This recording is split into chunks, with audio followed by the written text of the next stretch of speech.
All right, welcome back to TribPreps, Friday night football edition. Week 3 in Wisconsin, week 1 in Minnesota, so we're going double state here tonight.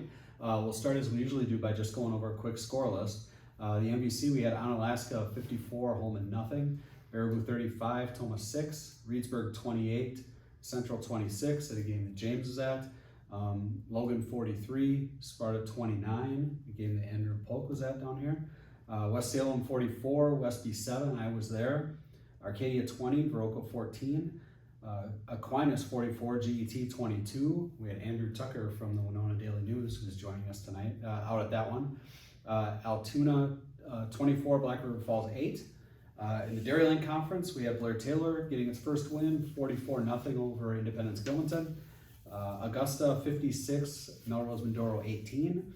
Going to the SWC, Prairie du Chien 33, Lancaster 29. And then with our Minnesota teams that started tonight, Caledonia gets a 47-0 win over Pine Island. And Triton gets a 26-21 win over La Crescent. Lancers had a lead in that one, and Triton scored twice in the fourth quarter to spoil that possible victory. It's been a while since La Crescent's had one, and maybe they'll get another shot to get one soon, but had a chance and it slipped away tonight. Let's start with, let's go with James. He was out at that Reedsburg Central game, and we had, that was probably the more exciting game, most exciting game that we had, that we were at. Why don't you tell us how that one ended up? Because obviously it went down to the wire and a big 2-point conversion on the line. Yeah, so entering the fourth quarter, it looked like Reedsburg was pretty in control. They were up 2 touchdowns by that point. Devin Judd, their senior running back, 36 carries, 201 yards. He got command of the running game that night. But actually after Mason Elston came out in the second half, they sort of started to get a rally together. They scored a touchdown with 4 minutes left. That was a touchdown pass by the backup, Peyton Sturtmatter.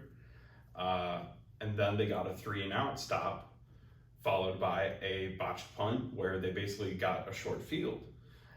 They went down, they got a touchdown with 1:03 left. The catch there was by Aaron Polma? Okay. I was struggling to get that name right earlier for John, so he helped me with that one. Okay. But they go for 2-point conversion to try and tie the game up, and Aaron gets the catch. He has it sort of in his hands. He gets a foot on the ground, but I guess the officials ruled that he didn't have full control of it over the ball, or it was a bobble or something like that, because by the time he gets to that second step, he falls. It's broken up partially by Jacob Schollenberg, and it falls incomplete. The players from Central argued their case. The coaches, well after the play, were arguing their case. Yeah. But in the end, Reedsburg holds on 28-26.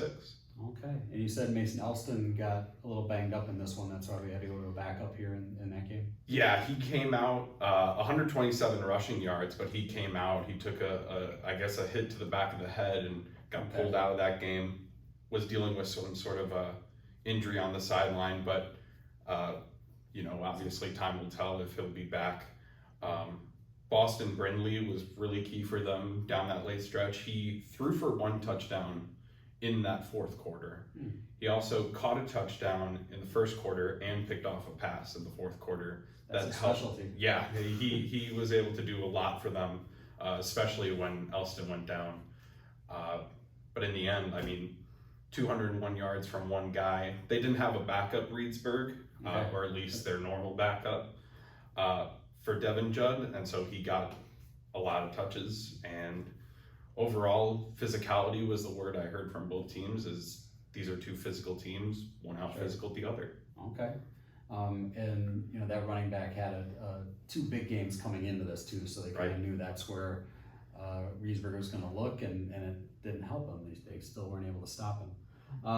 Let's move on to Galesville, because I think that's maybe the most surprising, not by the final score, but by the fact that GET was ahead in this game in the second half. And Aquinas was able, just like it did against Luther in the fourth quarter, this time they kind of used the entire second half to come back. So tell us a little bit about that one and how GET hung with them for a while. I think that a lot of people expected Aquinas to roll in this Cooley Conference opener, but they absolutely did not. They scored first. They got ahead 8-0, but it was a sort of uncharacteristically shaky start for Jackson Flottmeyer. He had a pair of interceptions. You could argue whether either was his fault. One was on a tip ball. The other one he got hit as he threw. The Blue Goals had a fumble as well in the first half, and GET really capitalized. Their defense was aggressive. Their power run game was working at its finest. Nate Schindler, a senior running back, had 3 touchdowns in that first half. And at halftime, GET was up 22-14 over Aquinas. And if you ask Coach Tom Lee, he says they play better in the second half, but he hopes pretty soon they start playing the first half well too. Yeah, that's 2 straight weeks where they struggled to get points in the first half. Yeah. Exactly, and that's something that Flottmeyer admitted as well. They need to start starting a little bit faster. Although their halftime adjustments, head coach Paul Anderson at GET said he was really happy with his staff and his players with the way that they defended that high power passing game from Aquinas in the first half. But Aquinas responded and they ran the ball hard. Hargrove had a nice day on the ground in the second half. Flottmeyer had a couple nice runs, including a long touchdown run. So they sort of switched it up, and they proved that if you try to take away the pass, they can run it and put up a lot of points. They outscored them 30-0 in the second half to claim that win. What did Hargrove end up with? Hargrove ended up with 102 yards and a touchdown, as well as 40 receiving yards and a receiving touchdown. Yeah, he's a guy that can really do a lot of things for them, and as we know, Flottmeyer is only human. Yes, as he himself admits, he will make mistakes, and he channeled his inner Ted Lasso, saying he needs to be a goldfish and not remember those mistakes and move forward. And I would say with some of the drives he led in the second half, he really did put that behind him. I think one thing out of that is the GET kids. I would hope take a lot out of that, being able to play with that team, and yeah, they ended up doubling them up in points, but when you look at what GET was last year and kind of look at the way it's playing right now, I hope they take something out of this and can use that moving forward. It's their second close loss to a top team. In week 1, they lost 20-10 to Mondovi. They led 10-7 in the second half of that game. They obviously led 22-14 in the second half of this game. So they're maybe the best 0-3 team in the state. That record does not denote the quality of the players, that's for sure. Yeah, things looking up at GET for sure. Let's go down to Andrew Polk here. You can tell us a little bit about Logan and the way it ran against Sparta tonight. Yeah, 58 rushes for 465 yards, and Johnny Lever, he attempted 3 passes, none were completed, so it was all rushing, and it was all Lever and Eli Reynolds. They had 57 of those 58 carries. Reynolds for 269 yards, and both Lever and Reynolds had 3 scores. So Sparta knew what was coming by the end, and they were unable to stop it with the 6 rushing touchdowns. But a good effort from Sparta and the return of Thomas Laufenberg after an injury. It was iffy whether he would play, and from my view, I don't think he was 100% physically. He was wearing a knee brace, and he still performed. He had 2 touchdown passes, and Carson Kelsey, he had all 4 scores for the Spartans, 93 on the ground, 176 through the air. So he was the main offense for the Spartans. But for Logan, it's 2 in a row now, and they're starting to build some confidence, and it's all about that offensive line that they're running behind, and they have so much confidence in their running game. But both before and after the game, some powerful moments, obviously with Sparta losing J.D. Olson to a tragic car crash just 8 days ago. So there was a moment of silence and some Spartan players holding J.D.'s jersey before the game, and some nice moments as well between Casey Noble and Adam Dow after the game, and just recognizing that it was a bit more than football tonight. Okay. What was the back and forth like with this one?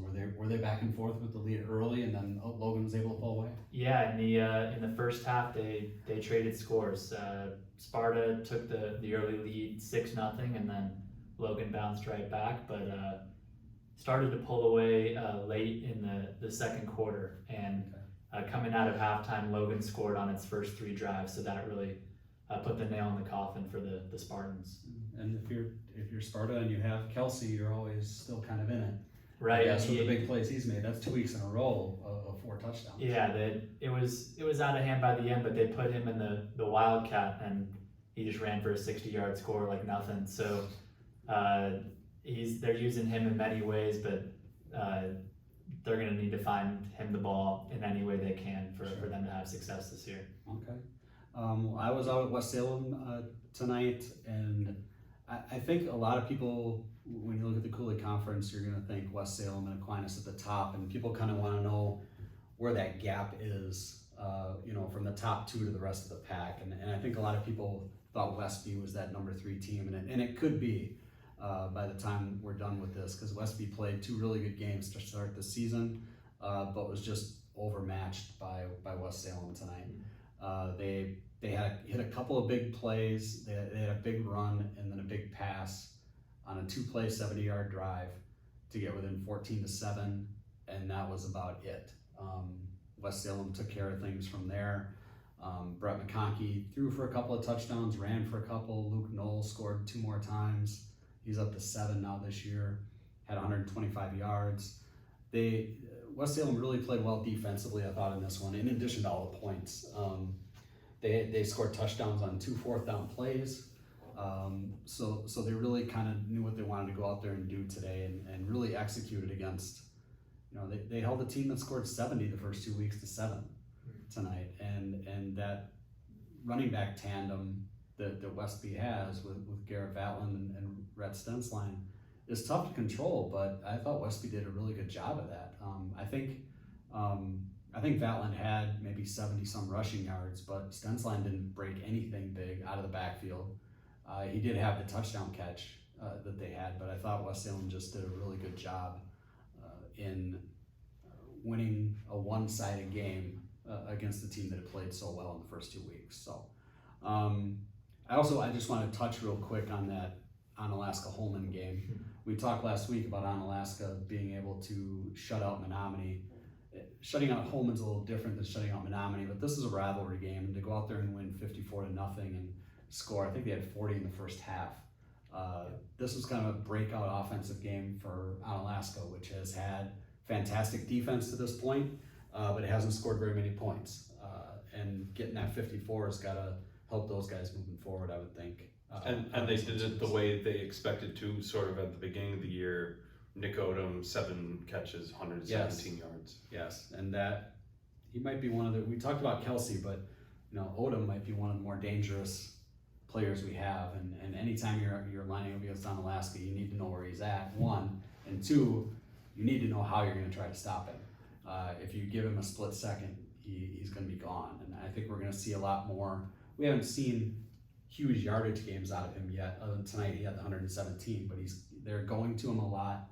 And I think we're just going to see bigger and bigger performances from him this year. So let's see. Blair Taylor gets its first win. We should make comment on that. Caledonia getting started with a shutout. They really kind of spread it out, used 2 quarterbacks tonight, and both of them threw touchdown passes. So good start for them. La Crescent, like I said, tough loss to get started. They need to win pretty bad. New coach there. So, but playing with Triton, I think can give them a positive feel as they try to move on to next week and get going from there. So, but I think that wraps it up for us tonight. We will see you again next week after we have a discussion about what happens in week 4. So thank you for joining us.